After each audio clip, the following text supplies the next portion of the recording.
Damos la bienvenida al analista económico Mauricio Pozo. Él fue ministro de Economía en el gobierno de Lucio Gutiérrez. Economista Pozo, muy buenos días. Hay varios centros en los cuales se está discutiendo en materia económica en el Ecuador. Fundamentalmente en el Parlamento se lo discute a nivel de comisiones. Hay una ley que está puesta a consideración, dos en realidad, de los asambleístas, y está también de por medio el presupuesto general del Estado. Mientras que en Carondelet y a través de mediadores se analiza la propuesta del denominado Parlamento Popular, con situaciones, escenarios, condiciones diametralmente diferentes a aquellas consideradas desde el oficialismo.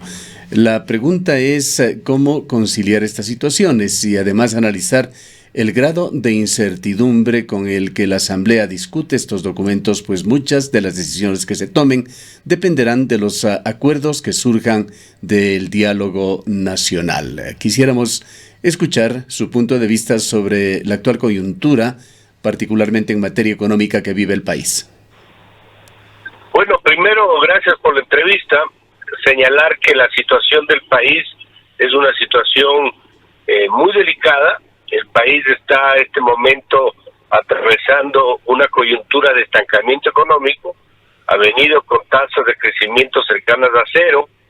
Este año probablemente el crecimiento también sea cercano a cero, y tal como van las cosas, el siguiente se repetiría el problema. Y esto obviamente tiene sus repercusiones en el empleo y en los indicadores, por ejemplo, de pobreza o de equidad. En ese sentido, lo que ocurrió hace pocas semanas con la derogatoria del decreto, a mi criterio, fue una suerte de decisión que va a afectar gravemente la opción de crecimiento y de estabilidad económica del país. Lamentablemente las cosas se salieron de cauce. El gobierno, con la pistola en la cabeza, era complicado que siga manteniendo la posición, pero desde el punto de vista económico esto no, lejos de resolver el problema, lo complica. En ese sentido, ahora con este proyecto de ley se busca de alguna manera recuperar lo que no se recaudaría por el tema de los subsidios a los combustibles. No se va a poder recuperar todo, por eso es que toman decisiones combinadas entre algún ingreso en el presupuesto por combustibles y algún ingreso adicional por el tema impuestos.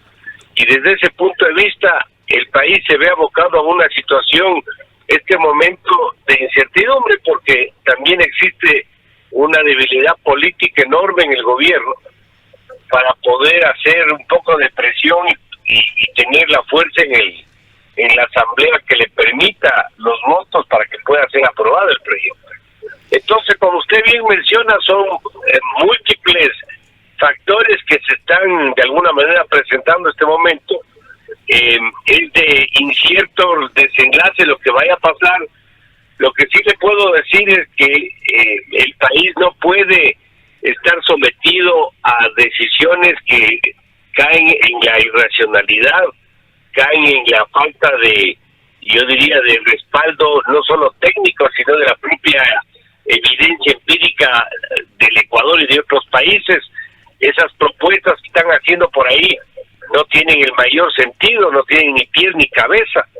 Y en esa línea, pues yo esperaría que ojalá prime la razón y puedan actuar un poco más con practicidad, porque caso contrario lo único que estamos haciendo es manejando la coyuntura política, y el problema económico va a seguir sin ser abordado como debería estar. Economista Pozo, muy buenos días. Me gustaría que quizás usted nos amplíe un poco más su lectura sobre la propuesta que ha emitido la Confederación de Nacionalidades Indígenas del Ecuador. Bueno, en realidad no solamente la CONAIE, el Parlamento de los Pueblos, ellos apuntan a que quien más tiene, más pague, y ellos se refieren a través de sus medidas a los 270 grupos económicos o personas pudientes, en este caso del país, que deberían ser quienes más deben aportar y también apuntan a una reducción del IVA al 10%. ¿Cómo ve usted esta posibilidad? De cualquier manera es un tema que cala en la ciudadanía cuando se dice que las 270 empresas o grupos económicos que más tienen sean quienes más aporten, de esta manera cerrando las puertas a una focalización de los subsidios, no se diga una eliminación de los subsidios. Bueno, aquí usted tiene que poner todo en el contexto que corresponde. Nadie puede estar en desacuerdo con que los impuestos sean progresivos y que los que más tienen más aporten. Eso es obvio que tiene que ser así. Yo creo que nadie se va a oponer a eso. Es más, el impuesto a la renta es así. Los que más tienen más pagan. Pero aquí lo que tenemos que pensar es, si una decisión impositiva va a provocar una contracción del empleo, finalmente, ¿quién se beneficia o quién se perjudica de la decisión? ¿Qué sacamos nosotros con que haya cierto sector económico que aporte más y que suena bien que aporte más del que más tiene, cuando esas propias empresas van a reducir el empleo o van a despedir personal? Al final del día, ¿cuál es el saldo de la decisión? Entonces, esos son temas que hay que tomar en consideración. Pero más allá de eso, yo no discuto tanto el asunto de que se ponga algún impuesto particular adicional para que se colabore con la situación del déficit fiscal que tenemos y que ahí los que más tienen aporten. Yo voy más al tema del programa en general. La medida menos complicada y más, yo diría, directa que se podía aplicar era aquella que tenía que ver con los subsidios de los derivados. Cualquier otra decisión habría generado problemas. Pensar ahora que porque va a bajar el IVA se va a reactivar el consumo y la demanda es otra barbaridad. Si la gente no es que demanda porque el IVA esté muy alto, sino porque no tiene capacidad de demanda, no hay capacidad de compra, falta financiamiento, falta liquidez, no hay inversión. Por eso es que no hay demanda. Entonces, no porque vayan a bajar el IVA del 12 al 10, esto se va a reactivar. Esto es un contrasentido. Además, si eso ocurre, los ingresos fiscales van a tener un déficit de más o menos $1,000 millones. Son más o menos 500 millones por punto. ¿Y qué va a pasar? Va a tener que endeudarse afuera, van a debilitar el sector externo y va a necesitarse recursos probablemente de fuentes no tradicionales, como es de emisión de bonos a tasas altas. Con respecto, entonces, economista Pozo, con respecto a esta misma propuesta de la CONAIE del Parlamento Popular, ¿recoge esta aspiraciones que puedan ser viables y, por otra, tienen algún grado de pragmatismo en el sentido de que tenderían a corregir las graves distorsiones de la economía, que todos sabemos, de no ser corregidas, llevarán al país a una debacle económica? Lamentablemente no. Yo no estoy en desacuerdo con que conversemos, que busquemos puntos de coincidencia, que las decisiones sean de alguna manera consensuadas. Yo estoy a favor de eso. Pero no podemos por esa necesidad caer en la irracionalidad económica, caer en decisiones que son absolutamente contrarias a lo que el país necesita en este momento, o seguir viendo responsables en sectores o instancias que no corresponden. La verborrea del Fondo Monetario, de los multilaterales, sigue como hace 40 años en este país. No hemos adelantado 1 milímetro. El problema no es del Fondo Monetario, el problema es nuestro. Las decisiones para resolver esto son decisiones del Ecuador.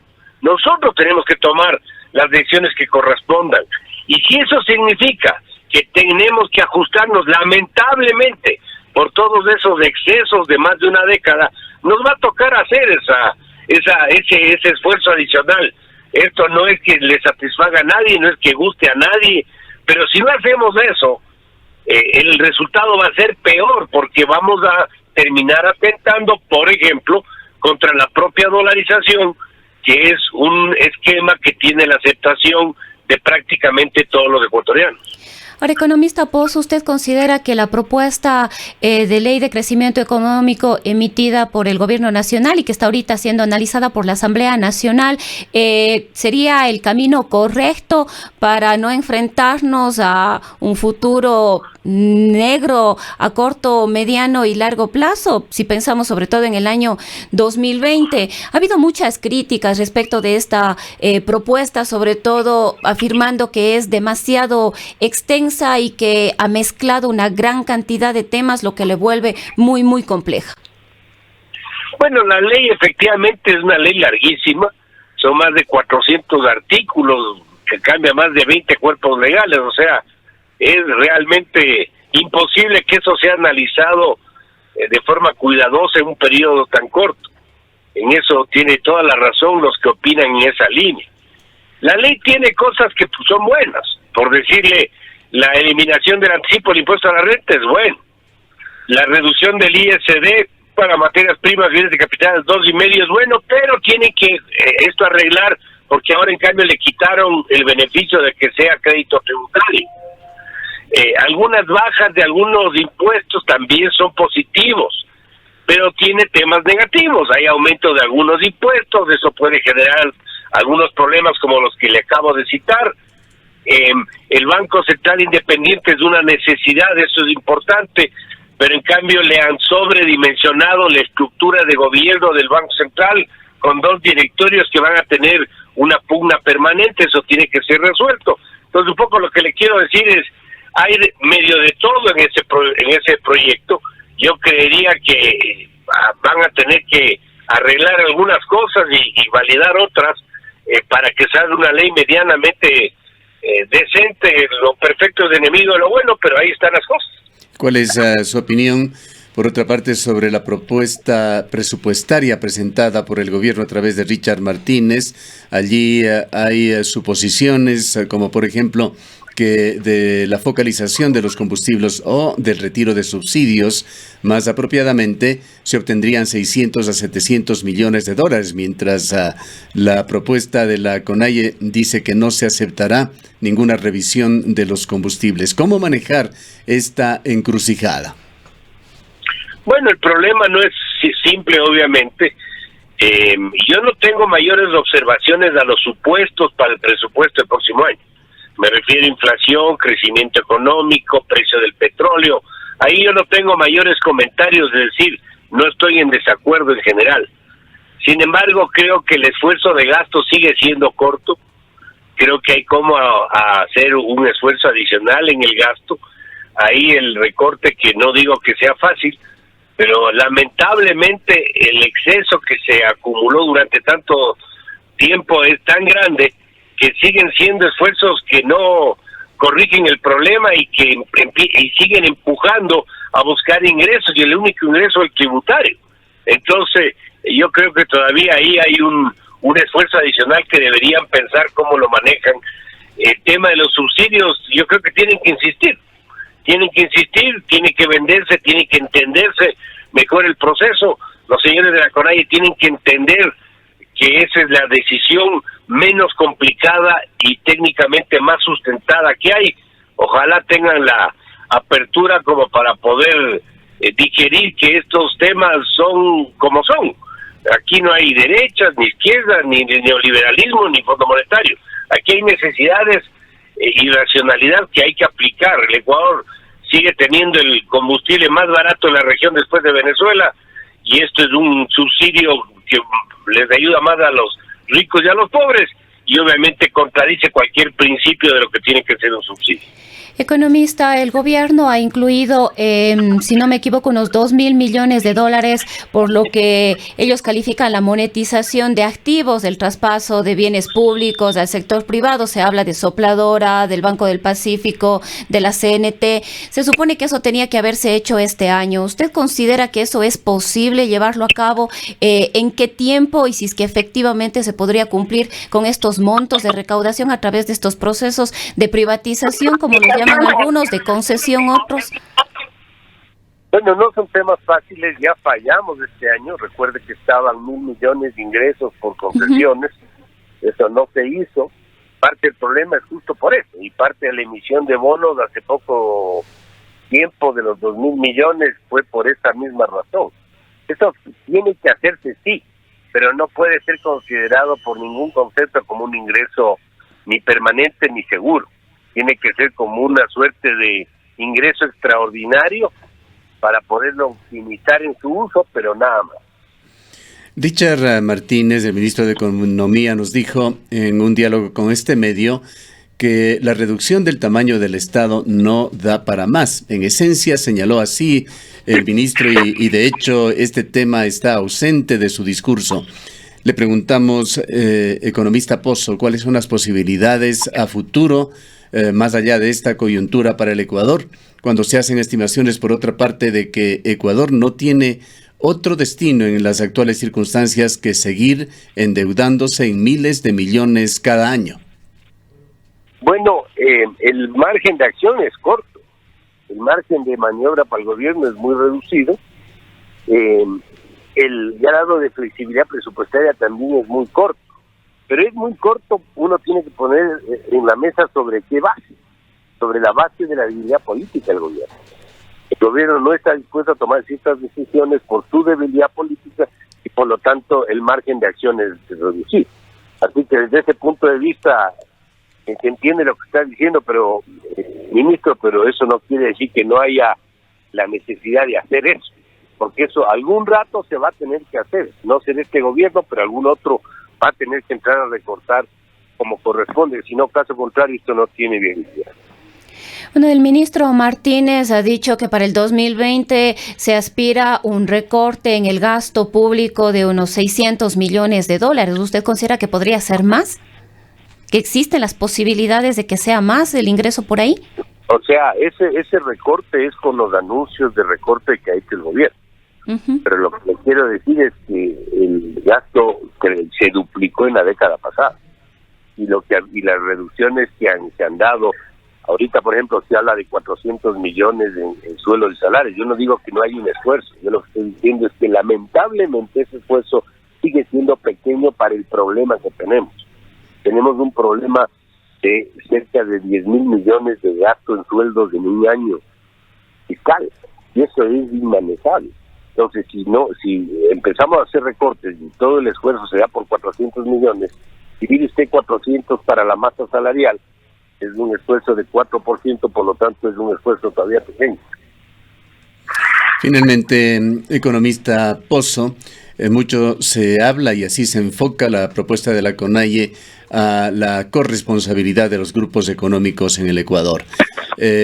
Con las cifras en la mano, que usted las maneja muy bien, ¿qué tan relevante puede ser, qué tan gravitante un aporte extra que los grandes grupos económicos del Ecuador puedan hacer para realmente dar soluciones a la economía ecuatoriana? Bueno, le di mi opinión sobre los que hay que poner en una balanza si ese aporte realmente va a terminar siendo positivo o negativo. Pero más allá de eso, asumamos que gane el aporte y que eso pasa, digamos. Si no hay un recorte de gasto próximo en una cantidad suficiente, mañana, pasado mañana, estaremos otra vez hablando de que los que más ganan, más aporten y seguiremos en una rueda sin fin.